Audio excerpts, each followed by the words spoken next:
আসসালামু আলাইকুম। দেশ এবং দেশের বাইরে যেখান থেকে আজকে আমার এই ভিডিওটা দেখতেছেন, আমরা একটা জাহাজ নামাইছি এমভি রূপনূর মেরিন 3। তা আলহামদুলিল্লাহ অলরেডি জাহাজটা উপর থেকে ছাড়া হয়েছে। জাহাজটা খুব দ্রুত গতিতে পানিতে বা আলহামদুলিল্লাহ নদীর দিকে যাইতেছে। মেরিন 3 তো যেহেতু ট্রলি আছে পানিতে নিচে, বসানো তো হয়েছে। উপর থেকে ছাড়লেই দ্রুত গতিতে নিচের দিকে চলে আসে আর কি। তো যাক, দীর্ঘ 1.5 মাসের মতন জাহাজটা স্লিপ হইতেছিল। প্লেটের কাজ, ওয়েল্ডিংয়ের কাজ, অবশেষে রঙের কাজ কমপ্লিট করে জাহাজটা আজকে বাসানো হইলো আর কি। তো যারা সবসময় আমার ভিডিওগুলো দেখেন, সবসময় আমার পেজটা ফলো দিয়ে রাখবেন। এবং আমি একটা ইউটিউব চ্যানেল ওপেন করছি, আলামিন অফিসিয়াল। তো ভিডিওর কমেন্ট সেকশনে আমার ইউটিউবের লিঙ্কটা দিয়ে রাখবো, অবশ্যই সবাই আমার ইউটিউব চ্যানেলটাও সাবস্ক্রাইব করে আসবেন। তো যাক, মোটামুটি আলহামদুলিল্লাহ জাহাজ একদম নদীর মাঝখানে মাঝামাঝি অবস্থানে চলে গেছে, কচুরি ভ্যানা পার করে চলে যেতেছে। আমাদের স্লিপের মাথা যেহেতু উপরে থাকে, জাহাজ উপর থেকে ছাড়লেই দ্রুত গতিতে থাকে। তো এই নিয়ে হচ্ছে আমাদের ফেব্রিকেশন ইঞ্জিনিয়ার রাজু ভাই, সব মিডিয়া এবং এই যে আমাদের পেইন্ট ইঞ্জিনিয়ার আসলাম ভাই, যিনি এত সুন্দর করে জাহাজগুলো রঙের কাজটা করে।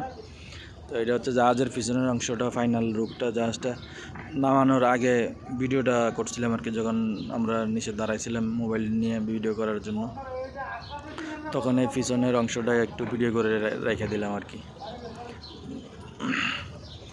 তো পুরো বিষয়টাই পুরো জিনিসটাই দেখেন, দেখে অবশ্যই জানাবেন কি হয়, কেমন হইলো রঙের কাজগুলো, লাল সবুজের কালারগুলো।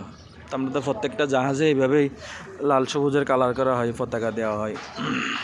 আমাদের প্রায় সবগুলো জাহাজেই শিপইয়ার্ডে আসলে লাল সবুজের পতাকা আঁকা হয় আর কি। তো এটা হচ্ছে জাহাজের পপুলারগুলো দেখেন, বিশাল 2টা পপুলার দ্বারা জাহাজটা কন্ট্রোল করা হয় আর কি সামনের দিকে।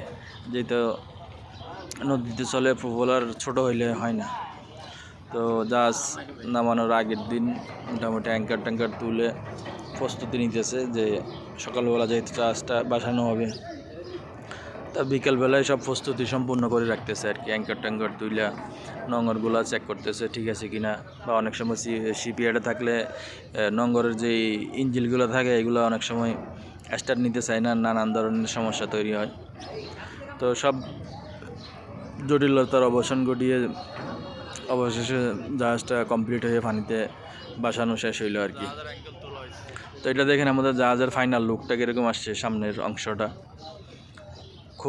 খুবই সুন্দর, মাশাআল্লাহ খুবই সুন্দর হয়েছে। আমাদের আসলাম ভাইয়ের যেই পেইন্টিং টিম নিয়ে কাজ করছে, তো মাশাআল্লাহ। তো সবাই অবশ্যই আমার এই